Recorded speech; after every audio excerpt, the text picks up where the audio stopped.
1절에서 9절까지입니다. 내 성경책은 117페이지입니다. 그때 마침 두 사람이 와서 빌라도가 어떤 갈릴리 사람들이 피를 그들의 제물에 섞은 일로 예수께 아뢰니 대답하여 이르시되 너는 이 갈릴리 사람들이 이같이 해받음으로 다른 모든 갈릴리 사람보다 죄가 더 있는 줄 아느냐? 너희에게 이르노니 아니라. 너희도 만일 회개하지 아니하면 다 이와 같이 망하리니라. 또 실로암에서 망대가 무너져 치어 죽을 18사람이 예루살렘에 거한 다른 모든 사람보다 죄가 더 있는 줄 아느냐? 너희에게 이르노니 아니라. 너희도 만일 회개하지 아니하면 다 이와 같이 망하리라. 이에 비유로 말씀하시되 한 사람이 포도원에서 무화과 나무를 심을 것이 있더니 와서 그 열매를 거하였으나 얻지 못한지라. 금년에도 그대로 두소서. 내가 두루 파고 그름을 주리니 이 위에 만일 열면 좋거니와 그렇지 않으면 찍어버려소서 하였다 하시니라.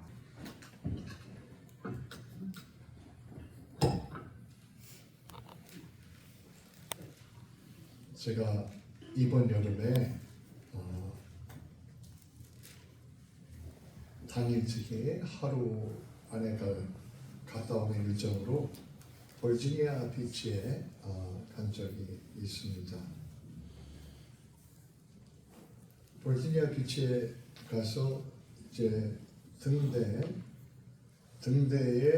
올라가 봤습니다. 라이트하우스죠. 제가 등대를 좋아해서 등대를 여러 군데를 보긴 했지만 등대를 직접 올라가 본 게 처음이었습니다.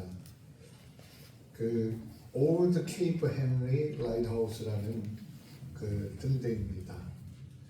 옛날에는 전기도 없고 오늘날 같은 GPS도 없으니까 배들이 등대의 불빛을 보고 육지를 향해 올 수 있었던 것입니다.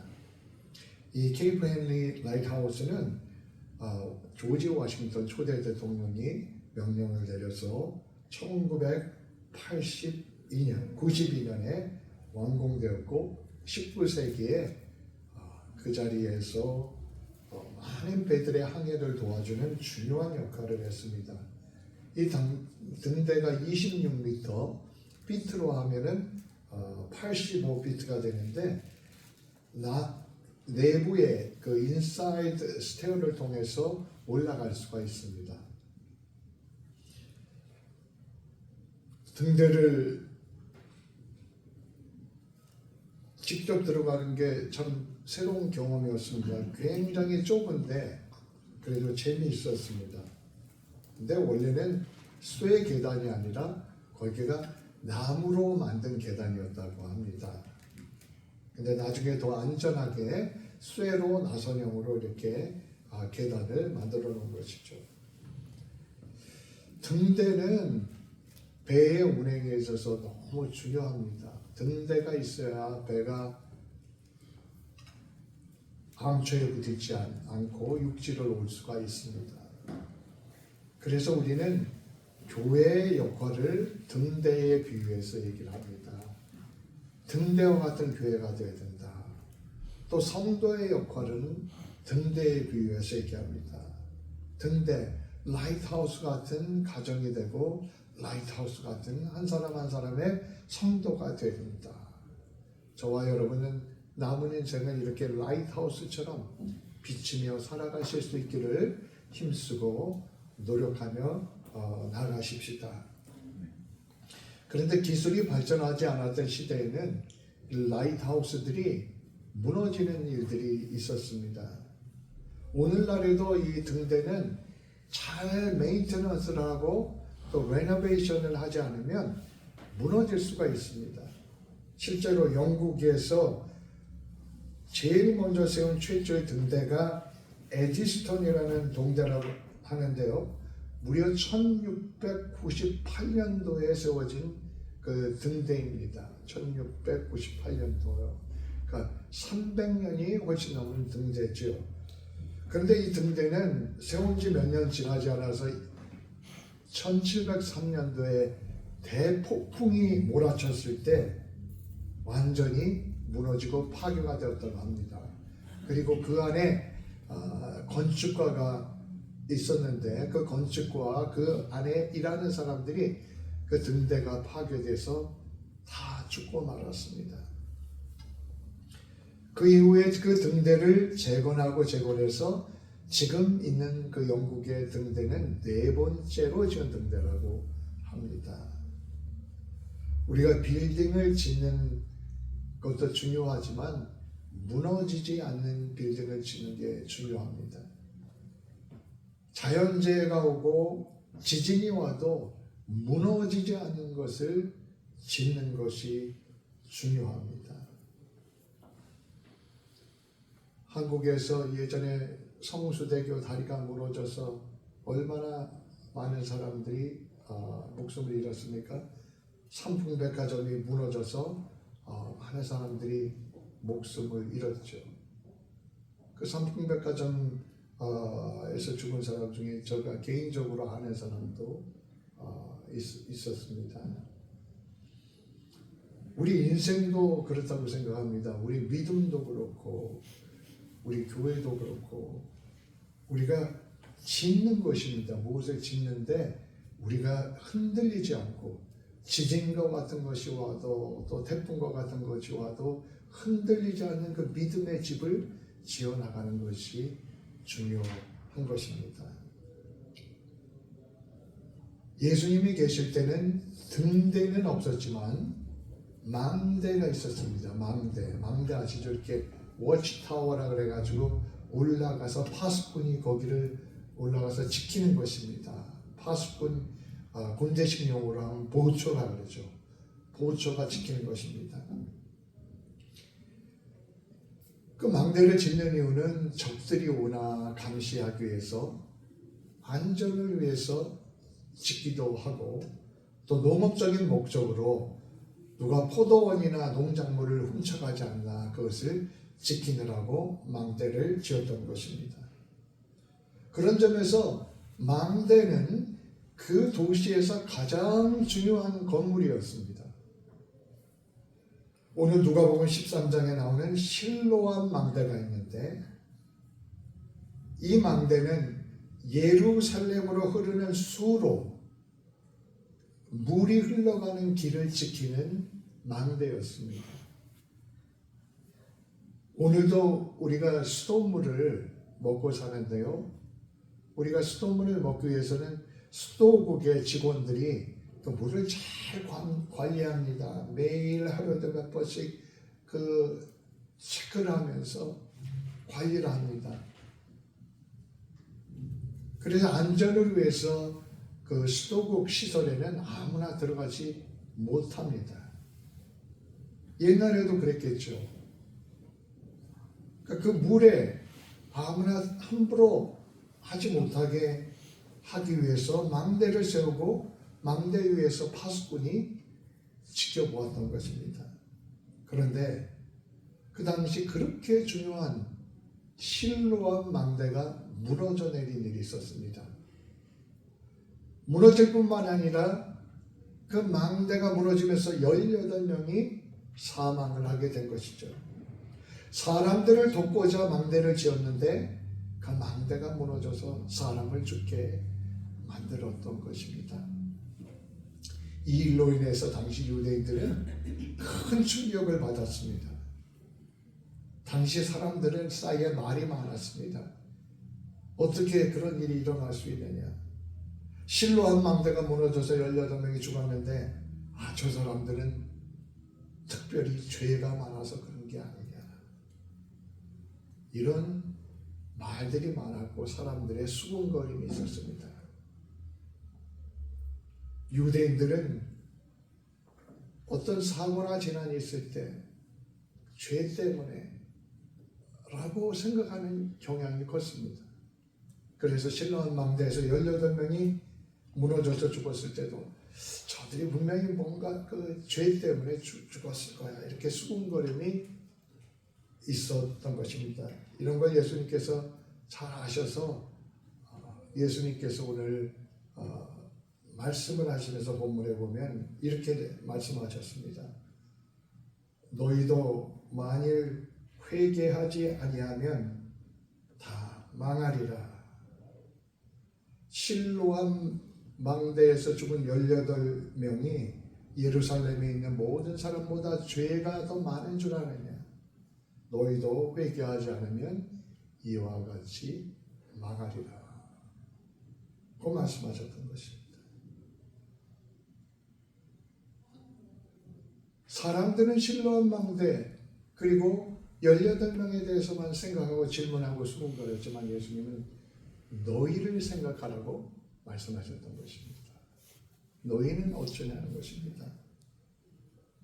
이 실로암 망대를 언급한 배경에는 오늘 본문에 보면 예수님과 함께 있던 어떤 두어 사람이 예수님께 나와서 질문을 하는 그러한 일부터 시작이 되었습니다. 이 사람들이 물은 질문은 유대 총독인 빌라도가 갈릴리 사람들을 끔찍하게 죽이고 그 죽인 갈릴리 사람들의 피를 성전의 제사의 제물의 피와 섞은 일, 그 일에 대한 것이었습니다. 이 사건의 충격은 유대 사회를 흔들어 놓았습니다. 성경에는 나와 있지 않지만 요세푸스라는 고대의 유명한 역사를 통해 우리는 이 사건에 대해서 알 수 있습니다. 빌라도는 당시 유대 총독이었고 예수님의 십자가형을 집행한 사람이었습니다. 빌라도는 원래 유대인들과 사이가 안 좋았습니다. 유대인들을 좀 무시하고 유대인들이 예배드리는 예배의식을 좀 경시하는 그런 경향이 있었습니다. 빌라도 이전까지만 해도 유대 총독들은 이방인이지만 예루살렘으로 들어올 때는 유대인들의 반감을 사지 않기 위해서 굉장히 조심했습니다. 시절 황제의 얼굴이 그려져 있는 로마 군대의 깃발을 높이 들고 보통 로마 군인들이 행진하는데 예루살렘에 들어올 때는 유대인 반감을 사지 않기 위해서 그걸 내리고 들어왔다고 합니다. 그런데 빌라도는 그런 관행을 무시하고 그 깃발을 그대로 들고 들어왔으니 유대인들의 반감을 샀겠죠. 그 모습을 보고 유대인들이 목숨을 걸고 항의하고 대립하는 일들이 있습니다.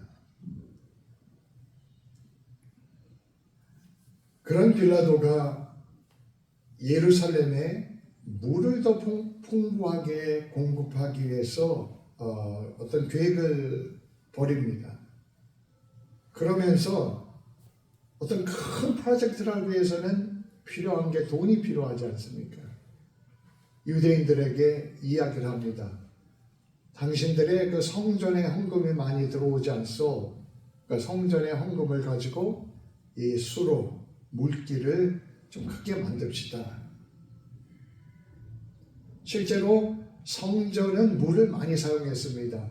동물 제사를 드리기 위해서는 물이 많이 필요했던 것이죠. 빌라도의 의도는 너희들이 성전 제사로 물을 가장 많이 쓰니까 성전 헌금 가지고 수로를 짓자, 이런 제안을 한 것입니다. 유대인들은 성전뿐만이 아니라 삶의 질을 위해서도 실로암 연못을 확장하는 일이 중요한 걸 알고 있었습니다. 그런데 빌라도가 갑자기 성전의 헌금으로 그 프로젝트를 진행하자 그러니까 유대인들이 반감을 가지게 되었습니다. 분노했습니다. 그런 상황인데 실로암 수로 공사를 하던 도중 쌓았던 실로암 망대가 무너져서 18명이 죽는 일이 일어납니다. 그러자 사람들이 분노하기 시작했습니다. 그 가운데 이 북쪽 지역이 갈릴리인데 갈릴리 사람들 중에 여러 사람들이 일어나서 우리가 예루살렘 성전에 가서 빌라도를 향해서 대규모 시위를 벌입시다 하고 그 프로테스트를 계획하고 있었습니다. 빌라도가 그것을 알게 돼서 군대를 보내서 진압을 한 것입니다. 로마 군인들이 갈릴리 사람들을 끔찍하게 죽였습니다. 그 중에서 시위를 주동한 사람들을 잡아내서 죽인 다음에 죽은 사람의 피를 동물의 피에 섞는, 제사 제물의 피에 섞는 끔찍한 일을 벌였던 것입니다. 완전히 유대인들의 길을 꺾어놓자고 했던 것이죠. 이렇게 보면 우리가 사는 세상에 참 별별 일이 많이 일어나고 힘든 것 같지만 이 시대의 사람들은 더 힘들었던 것 같습니다. 이 갈릴리 사람을 죽인 일이 유대인들에게 참 충격적이었습니다. 아니, 유대인들이 이방인들한테 목숨을 잃다며, 아니, 이방인들이 유대인들이 목숨처럼 귀하게 여기는 거룩한 성전을 모독하고 성전의 제물에 사람을 죽여서 피를 쏟던, 정말 참을 수 없는 그런 분위기가 형성이 돼가고 있었습니다. 이제 이런 배경 가운데 예수님과 함께 있던 사람 중에 두 사람이 예수님께 나와서 이 갈릴리 죽은 사람, 갈릴리 사람들에 대해서 질문을 한 것입니다. 얘기를 한 것입니다. 그런데 이 사람들은, 아니, 빌라도가 어떻게 그렇게 악할 수 있습니까? 빌라도를 벌해 주십시오. 우리가 어떻게 빌라도와 같은 악을 대항해 싸울 수 있겠습니까? 이런 얘기를 한 것은 아니었습니다. 놀랍게도 이 두 사람의 관심사는 갈릴리 사람들에게 어떻게 이런 일들이 일어날 수 있겠느냐 하는 것입니다. 그 의로운 자들이라고 하는 그 사람들이 어떻게 그렇게 끔찍하게 죽을 수 있느냐 하는 것입니다. 이 사람들은 갈릴리 사람들이 무슨 죄가 있기 때문에, 하나님의 저주를 받았기 때문에 그렇게 비참하게 죽은 것이 아니겠느냐 하는 그런 판단을 마음에 품고 이야기한 것입니다. 그걸 아시는 예수님께서, 너희는 이 갈릴리 사람들이 이같이 해받음으로 다른 갈릴리 사람보다 죄가 더 있는 줄 아느냐? 너에게 이르노니 아니다. 너희도 만일 회개하지 않으면 다 이와 같이 망할 것이다.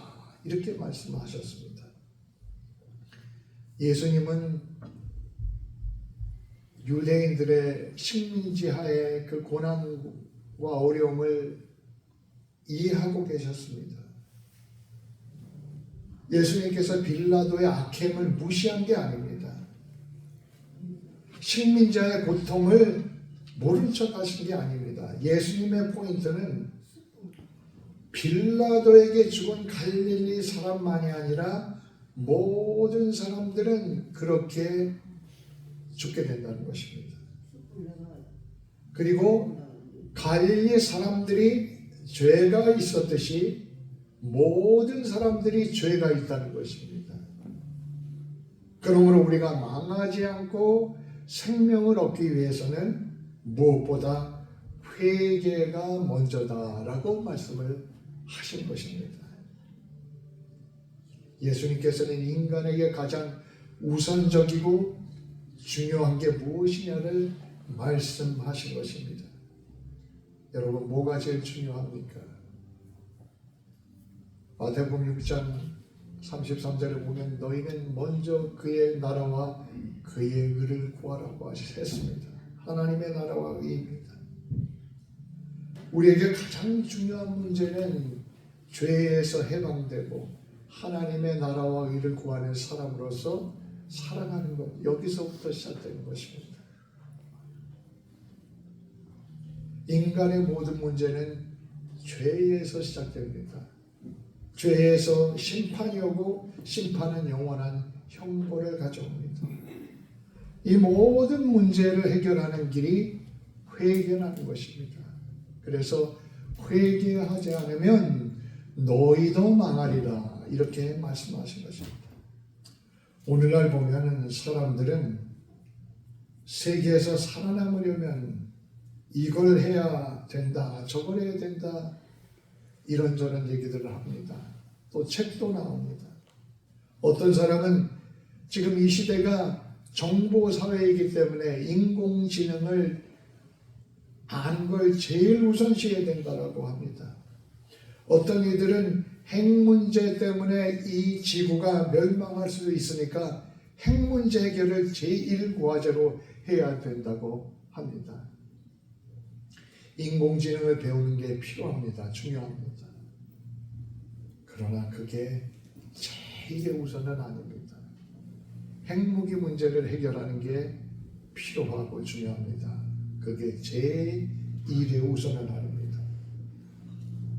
예수님의 말씀을 통해서 보려면 우리가 해야 될 가장 중요한 것, 정말 인간이 살게 되려면 죄에서 해방이 되어야 합니다. 그 죄를 해결하기 위해서는 진정한 회개가 있어야 한다는 것을 말씀하신 것입니다. 그런데 문제는 당시 유대인들은 자기들도 회개해야 되는 사람들이라는 것을 깨닫지 못했고 또 인정하지 않았습니다. 게다가 다른 사람들에게 어떤 재난과 사고가 생기면 그거를 다 죄에 연결을 시키고 저주받아서 그런 것이 아니냐 판단하고 정죄하는 일이 허다했습니다. 이건 바른 태도가 아닙니다. 왜 그런 태도를 가지고 사람을 바라봅니까? 그것은 우리 속에 타인에 대한 존중과 긍휼이 없기 때문입니다. 타인의 생명에 대한 리스펙트와 컴패션이 없기 때문에 그런 것입니다. 마치 무슨 물건을 대해서 평가하는 것처럼 사람들 생명에 대한 얘기를 그렇게 평가하고 정죄하는 것입니다. 그런 사람들도 나에게 어려움이 오거나 우리 가정에 어려움이 오면 그런 잣대를 가지고 평가하지 않습니다.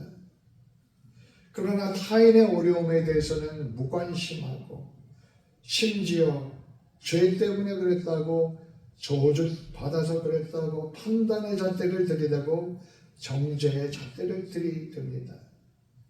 그리고 더 나아가 어떤 사람들은 남의 고통 뒤에서 수군거리고 그 고통을 가십거리로 삼는 죄를 범하기도 합니다. 로마서 1장에 보면 죄에 대해서 얘기를 하면서 중요한 죄들의 목록을 바울이 이렇게 나열을 하는데요.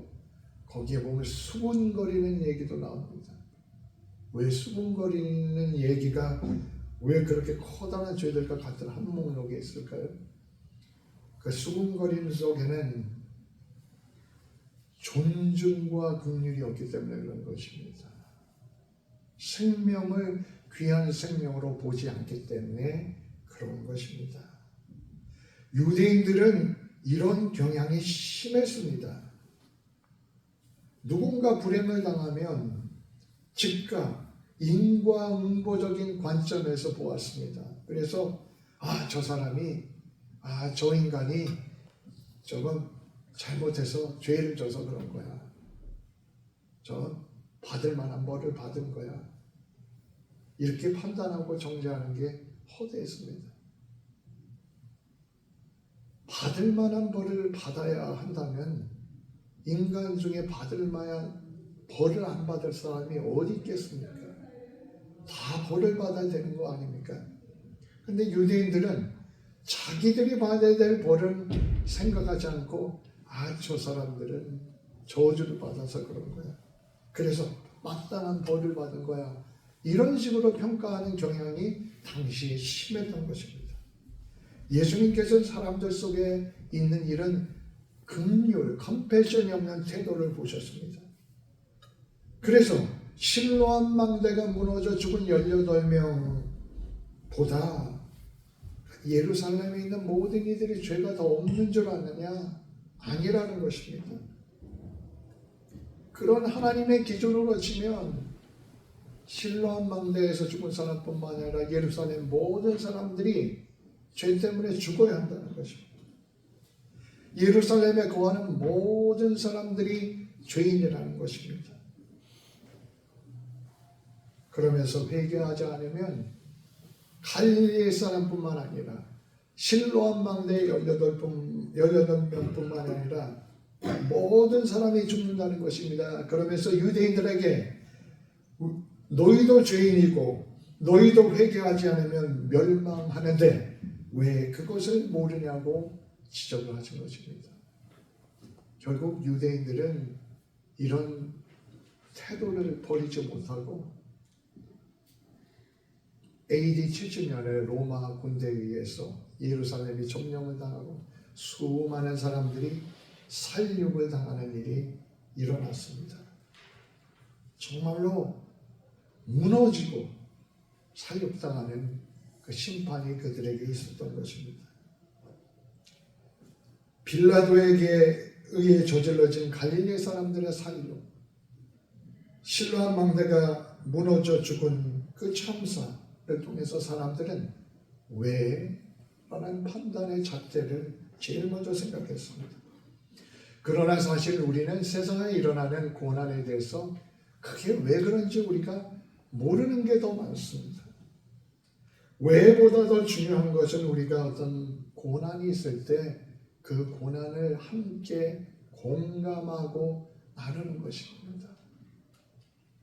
나의 식구의 일이 아니지만 똑같은 하나님이 창조하신 인간으로서 그들을 바라보며 그 생명의 아픔을 위해 기도하고 그들을 위해 힘쓰는 것입니다. 그리고 세상에 재난이 있을 때 이게 나에게 닥친 재난이 아니지만 하나님께서 기도하라고 하시는구나, 회개하라고 하시는구나, 이렇게 받아들여야 하는 것입니다. 지금도 이 시간에 지구 곳곳에 전쟁이 일어나고 수많은 지진과 재난이 일어납니다. 미국에도 얼마나 많은 사람들이 범죄로 인해서 희생되고 있습니까? 이런 재난과 사고를 보면 우리는 무엇을 생각해야 합니까? 너희도 회개하지 아니하면 이와 같이 망하리라. 주님의 말씀을 기억해야 합니다. 그리고 우리도 늘 겸손하고 회개하는 삶을 살아가야 한다는 것입니다. 예수님께서 회개하라고 말씀하신 죄는 무엇입니까? 물론 살인하는 죄, 훔치는 죄, 또 강도질하는 죄, 이런 특정한 죄도 있을 것입니다. 그러나 여기서 말하는 회개의 초점은 삶의 태도를 말하는 것입니다. 죄란 본질적으로 하나님으로부터 돌아서서 하나님을 불순종하는 태도를 말하는 것입니다. 하나님이 여기 계신데 뒤로 돌아서서 하나님이 없는 것처럼 반대를 보고 살아가는 삶입니다. 하나님이 이쪽으로 따라오라고 하는데 180도를 돌아가서 반대쪽으로 걸어가는 삶이 죄입니다. 근데 인간 모두가 그렇습니다.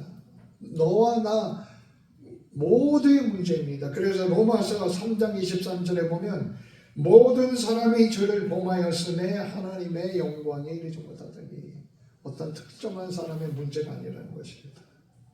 모든 사람이 죄를 범하였음에 하나님의 영광에 이르지 못하더니, 모든 사람은 구원받지 못하면 죄인이고 하나님의 심판 아래 있다는 것입니다. 회개, 영어로 repentance, 이게 무슨 말입니까? 헬라어 원에 보면 메타노미아라고 되어 있습니다. 메타노이아라는 말은 그 말의 뜻은 180도 돌아서라는 것입니다. 회개는요 180도 돌아선 것입니다. 마음뿐만 아니라 그 사람의 태도와 삶이 180도 거꾸로 돌아서는 것입니다. 하나님을 향해서 돌아서는 것이 회개입니다. 우리 신자들은 우리의 삶 속에 이런 모습이 드러나야 합니다. 아, 저 사람 옛날은 안 그랬는데 야, 정말 예수 믿더니 180도 달라졌구나. 이런 그런 그 칭찬을 우리가 들어야 합니다. 180도 돌아선 사람들이 되어야 합니다. 아, 저 옛날에 자기밖에 몰랐는데 야, 저렇게 사람들을 생각하고 봉사하는 사람이 되었구나.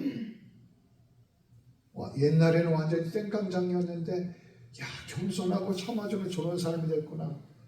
이런 모습이 우리 속에 드러나야 하는 것입니다.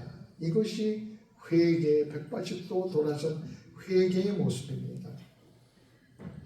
예수님께서 회개하지 않으면 이와 같이 망하리라고 했는데 육체적으로 죽는 죽음만을 말씀하신 것이 아니라 영적인 죽음과 심판을 말씀하신 것입니다. 그래서 마태복음 10장에 보면 예수님께서 말씀하시기를 너희는 몸은 죽여도 영혼은 능히 죽이지 못하는 자들을 두려워하지 말고 몸과 영혼을 능히 지옥에 멸하실 수 있는 일을 두려워하라고 말씀하셨습니다. 예수님께서 말씀하신 회개는 어떤 회개입니까? 180도 돌아선 회개는 어떤 회개입니까? 오늘 말씀을 통해서 보면 회개에 합당한 열매를 맺는 그런 회개입니다. 참된 믿음은 열매로 나타납니다. 참된 회개는 열매로 나타나게 된다는 것입니다. 180도 돌아서는 회개를 하게 되면 열매가 나타난다는 것입니다. 예수님께서 이 회개의 열매에 대해서 무화과 비유를 통해서 말씀하셨습니다. 한 사람이 포도원에다가 무화과 나무를 심었습니다. 그런데 무화과 나무에 열매가 맺히지 않는 것입니다. 1년을 기다렸는데 열매가 없습니다. 2년째 또 가봤는데도 열매가 없습니다. 3년째도 열매가 없습니다. 그러니까 포도원 주인이 포도원을 지키는 포도원 지기에게 그 무화과 나무를 찍어버리라고 합니다. 포도원을 지키는 포도원 지기는 조금만 더 기다려달라고 간청하며 내가 잘 돌볼 테니까 땅을 파고 거름도 주고 잘 돌볼 테니까 기다려달라고 해서 결국 무화과 나무는 잘려지지 않고 그 자리에 있게 됩니다. 이 비유에서 포도원 주인은 하나님을 상징하는 것이고 포도원 지기는 예수님을 상징하고 무화과 나무는 회개하지 않는 이스라엘 백성을 상징합니다. 이스라엘 백성뿐만이 아니라 회개하지 않는 모든 사람들을 말하는 것이죠. 회개의 열매가 없는 모든 사람들은 무화과 나무라는 것이죠. 진정한 회개는 열매를 맺는 회개입니다. 이 말을 잘못 이해하면 선행을 해야 구원받는다 그런 뜻이 아닙니다. 이 말씀의 뜻은 진정한 회개는 열매가 나타나게 돼 있다는 것입니다. 우리가 진짜 회개했다면 마음과 태도에 변화가 나타난다는 것입니다.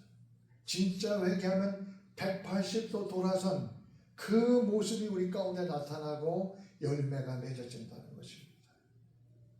하나님을 향한 자세가 달라지고 다른 사람들을 향한 자세가 180도 달라지는 것입니다. 누가복음 3장에 보면 세례 요한도 회개에 합당한 열매를 맺으라 이렇게 요단강에서 선교했습니다. 그러면서 자기의 권력을 가지고 남을 괴롭히던 군인들에게는 권력을 가지고 부당하게 행사하는 이들을 멈추라고 합니다. 자기의 직위를 가지고 남을 착취하던 세리들에게는 착취를 멈추라고 합니다. 백성들에게는 자기 중심적으로만 살아가지 말고 나누며 사랑을 실천하며 살 것을 외칩니다. 이것이 회개의 열매입니다. 완전히 바꿔지는 것입니다. 무화과 나무의 비유를 보면 포도원 주인으로 상징되는 하나님께서는 기다려 주셨습니다. 그렇게 하나님은 우리가 죄를 지을 때에 우리를 즉시 벌하지 않고 기다리시는 분임을 가르쳐 줍니다. 그래서 에스겔서 18장에도 하나님의 말씀이라 죽을 자가 죽는 것도 내가 기뻐하지 아니하노니 너희는 스스로 돌이키고 살지니라 이렇게 말씀을 합니다. 그러나 우리는 언제까지 하나님이 기다려 주시리라고 생각하면 안 됩니다. 하나님의 기다림은 영원한 것이 아닙니다. 실로암 망대는 어느 순간 갑자기 무너졌습니다. 만약에 내가 하나님의 뜻을 어기면서 살아가는데도 아무 일이 일어나지 않습니다. 그것은 괜찮은 것이 아니라 하나님께서 참고 기다려 주셨기 때문인 것입니다.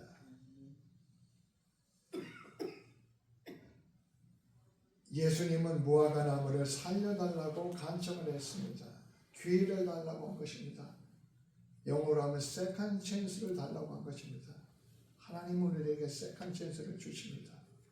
정말로 내가 죄를 지는 삶을 살았지만 달라진 삶을 살기 위해서 회개하고 주님 앞에 나오는 사람들에게는 누구에게나 세컨드 찬스, 두 번째의 삶의 기회를 주십니다. 하나님께서 눈에는 눈, 이에는 이 하는 식으로 우리를 대하셨으면 우리는 벌써 갈릴리 사람들처럼 되었을 것입니다. 실로암 망대처럼 무너지는 삶이 되었을 것입니다. 열매 맺지 못해서 찍어지는 무화과나무처럼 되었을 것입니다.